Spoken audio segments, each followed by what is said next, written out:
Alright, good morning sa inyong lahat dyan mga Davaoenos, Mindanaoans, Filipinos, no? Visayans, Tagalog, manila nyo lahat ng mga Pilipino sa buong mundo. Have a great day ahead sa inyo lahat dyan. So dito ngayon sa Davao City, ang ganap ay meron kaming sineselebrate na 89th araw ng Davao City. Ibig sabihin ho nun, yung city ho namin is since 1937. So yes, you heard it right, 89 years old na yung ano namin. 89 years old yung aming syudad from being it's cityhood, gano'n, no? From cityhood. Anyway, so ano bang meron sa araw ng Davao, no? Actually, pagka-araw, yun, kapanganakan, no? And of course, March 28 ang pitsa natin ngayon. So actually, ang aming celebration talaga sa araw ng Davao is ginaganap namin to every 16th of the month of March. Pero this time, ginagawa namin siyang March 28. Alam niyo bakit? Kasi para sabi na lang sa okasyon ng araw ng kapanganakan ng pambansang tatay ng mga Pilipino, no? So, syempre, hindi lahat ng mga Pilipino ay kinikilala siyang pambansang tatay, pero isipin na natin, that's 32 million na bumoto, no? Kay Tatay Digo, sa kanyang anak na si Sara Duterte. So, yun. So, kapanganakan ngayon ng aming Tatay Digo sa Davao City. So, ang ganap dito is parada lang siya, no? Magkakaroon ng mga float parade, parada, lahat ng mga sectors, no? And mga government agencies ng aming City Hall. For example, lahat ng mga security clusters, CSU, City TMO, yan, for example, mga taga-sentro, lahat ng mga bumubuo sa Davao City, yung mga natatrabaho, mga lingkod bayan natin dito, PNP,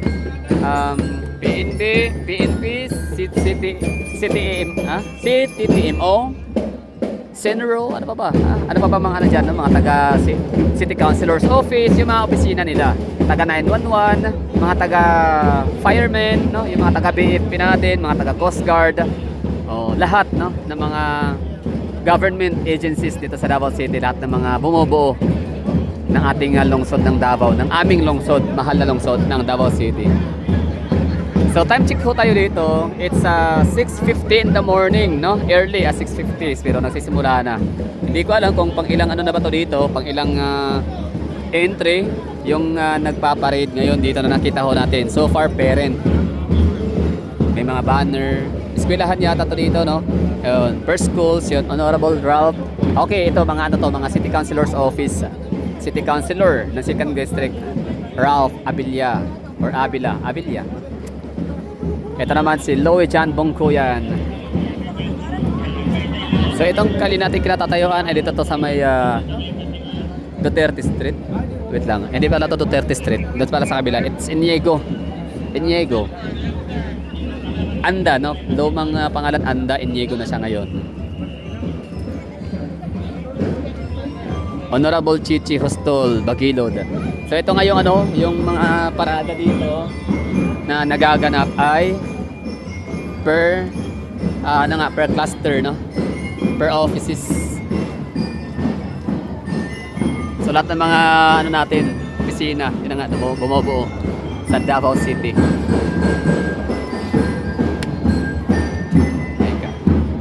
Alright.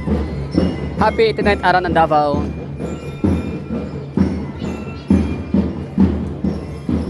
Iniego Street, okay. So Iniego, no? Sorry nakakalito kasi dati to Anda Street.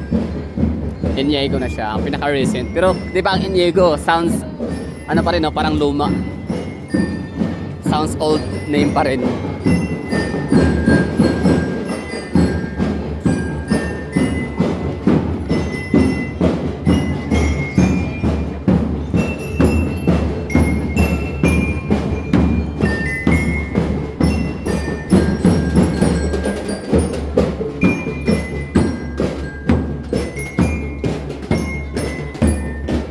So kaya pala noong March 16, walang naganap na parada. Kaya nito.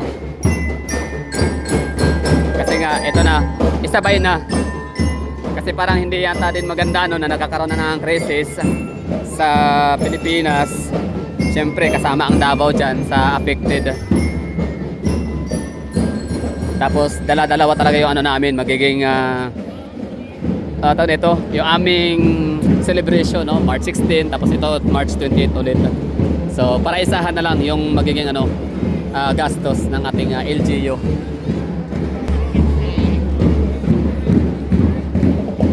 ganap dito, as you can see, no? Mga security personnel natin, si TTMO, police auxiliary, mga taga PNP. Lahat sila dito nakabantay para mapanatili yung safety ng mga Davaoenyo.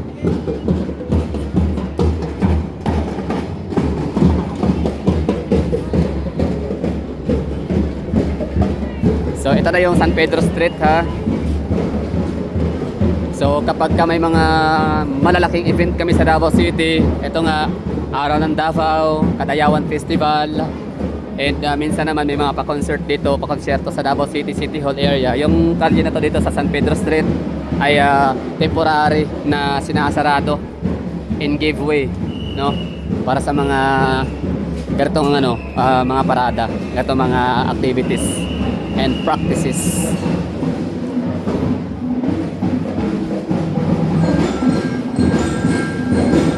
So, dated today, March 28, araw ng Sabado. So, siyempre, happy birthday Tatay Digong, ha. I don't know kung marinig mo yung pagbati ko, pero hindi na kailangan basta happy birthday sa'yo dyan, sa loob, ha. Hindi ko alam kung may ganito ba si Martin Romualdez sa Tacloban, si Bongbong Marcos sa Ilocos. Wala lang, di ako sure, ha. Baka may mga nanonood dyan ng mga taga Ilocos and taga Tacloban. Let me know in the comment box kung may mga ganito bang pa-event, no? Mayroon bang paparada tuwing birthday nung dalawang nabanggit ko na si Martin Romualdez and Bongbong Marcos.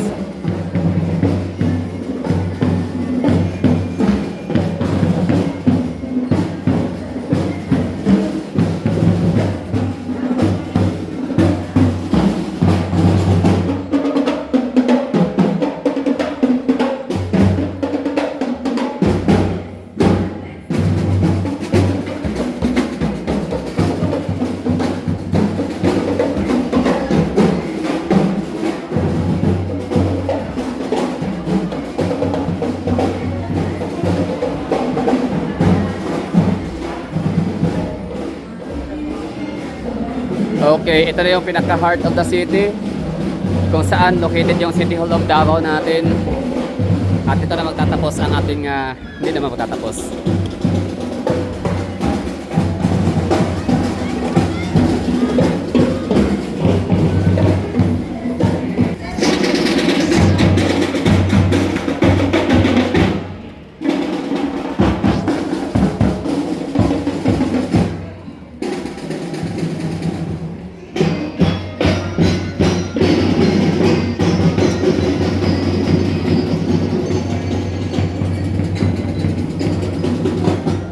So ano lang, ha, baka may mga taga outside Davao City na nanonood ngayon at nagtataka kayo bakit parang tila dalawa yata yung sineselebrate namin dito sa Davao City, no?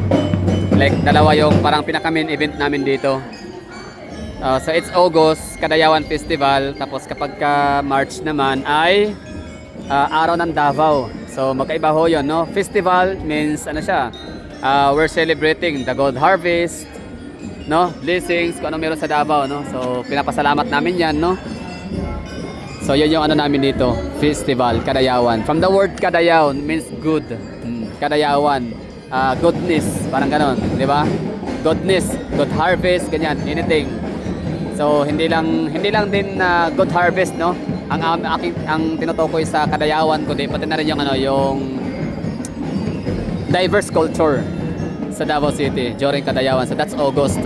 So this time naman March 28 or March 16, whatever, basta March, every month of the March, which is our birthday ng aming syudad ng Davao City from its cityhood since 1937. So ito siya ay parada lamang. Ang pinakaiba yung during festival nga sa August, sometimes in August is yan nga, pasiklaban, pagandahan, may competition, no, sa mga competition sa mga tribo, mga tribal competition. Hindi tribal, ano pa tawag doon? Parang yun nga, sayaw, no? Indayog, indak sa kadalanan means sayaw, no? Na magre-representa sa kultura ng bawat tribo. So ano ba yung mga recognized tribes dito sa Davao City? So we have 11 tribes. 5 11 or 12. I don't sige, maling mali ako no. So kaya na balang magdagdag dyan or mag-correct sa akin. Open or ano, I stand corrected naman. So we have 5 tribes from Lumad, no. We have Obonab, Manobo, Obo Manobo, Matiksalog, Ata, Bagubo, mga ganyan, no. Bagubo, Klata, yung mga ganyan. So basta 5 tribes from Lumad. And meron na tayong 7 tribes from mga Muslim natin na mga kababayan. So we have Maranao, we have Maguindanao, Tausog, Kagan, Bangsa Iranon at marami pang iba. So that's 12 if I'm not mistaken. So yun yung sineselebrate, no. Tapos ngayon, ang makikita nyo dito, ano lang, parada lang siya, presentation, parade presentation ng ating mga offices, no, every city offices, no, yung mga city government agencies ng ating syudad. And syempre, I don't know kung may mga private sectors, if I'm not mistaken, parang meron sila, no. Mga pala, Tico Campo. Yan si Tico Campo, dati ho yung anchorman sa local news sa GMP Davao. So ngayon, naging siya, full-time politician.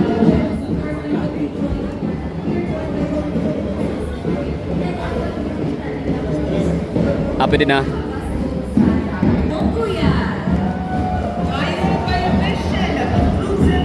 So dito, ano na kami dito, no? Pakikisama lang lahat. Nagtutulungan kami dito in cooperation sa lahat-lahat, no? Mga security personnel natin, tapos kami tayong mga law-abiding citizens, mga lumulupyo sa Davao City. So let's be cooperative. Kapag kabawal, bawal, kasi lahat yan ay para sa ating kaligtasan ng lahat. Oo. So pag bawal tumawid, bawal muna tumawid.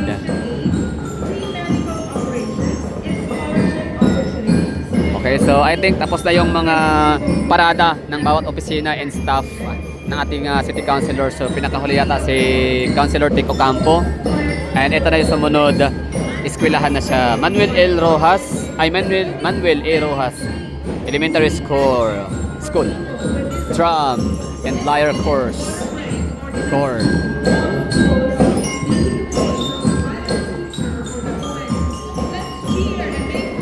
Okay, so explore pa tayo sa unahan, ha. Isama ko kayo dito. Oy, may libreng palugaw. Parang gusto ko naglugaw ngayon. Saan kaya, no? So ito lang muna, ha, yung pa-entrada natin. Paano tayo, ha? Pasilip lang to. Entry natin. So yan, ha. I'm sending my greetings to all Davaoenos na happy 89th araw ng Davao City. So it's 89 years old na ang ating syudad from its cityhood since 1937. Of course, kay Tata Digong, happy birthday. It's 81st birthday ng pambansang tatay ng mga Pilipino. Oh, hindi bababa sa 32 million. Botante lang yun, ha. I'm basing sa Botante. Once again, good morning from the office of Councilor Bonds Andre Militar. So ano ka dito, ha, yung aking perspective ay nasa labas lang. Kunyari, POV, spectators, viewer, audience, ganyan. We welcome in our midst, celebrating the 89th araw ng Davao, the office of Councilor Raben Nino Gold Ibuyan. Once again, hello and maayong punta from the Asa yung lugaw? Gusto ko yun. I want it so bad. Kasi ako yung nagutom. May baon naman ako dito. Actually, gali pang duty. Pero di na muna matulog. At once in a year lang naman kasi ito na celebration. Araw ng Davao. So, ano na natin? Puntahan na natin, i-witness, sama ko na kayo. Kahit paano makapag-serve sa inyo. Kahit paano dyan sa mga team replay sa bahay or team bahay.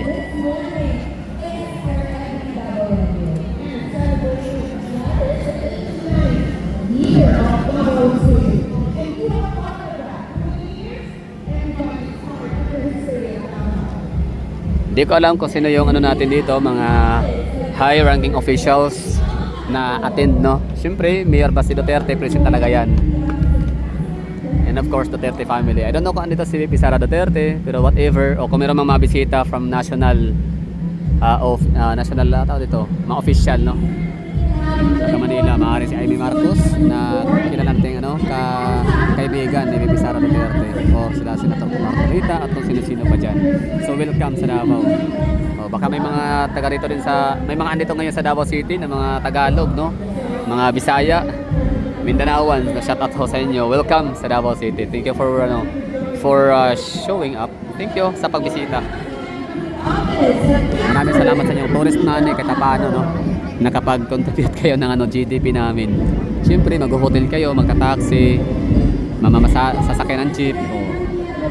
Tapos, bibili kayo ng ulam, pagkain, lahat, no? So, thank you. Appreciated yan. Bila isa taga Davao, thank you sa inyong pera na ginastos papunta rito.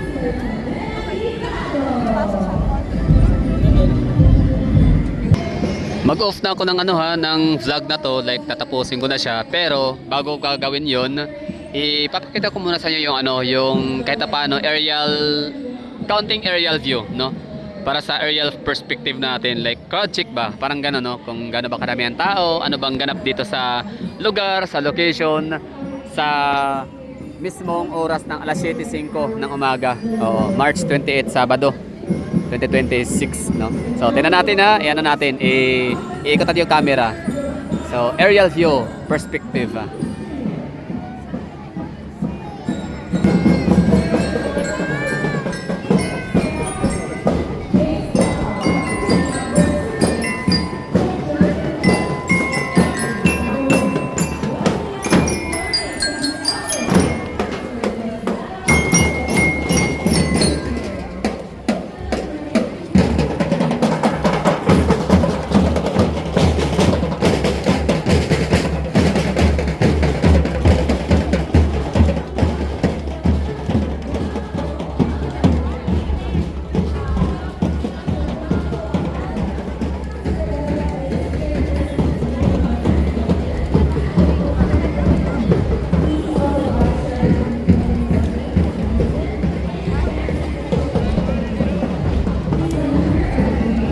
Okay, hindi ako sigurado kung naging maayos yung kuha natin na yun. Pero yun na.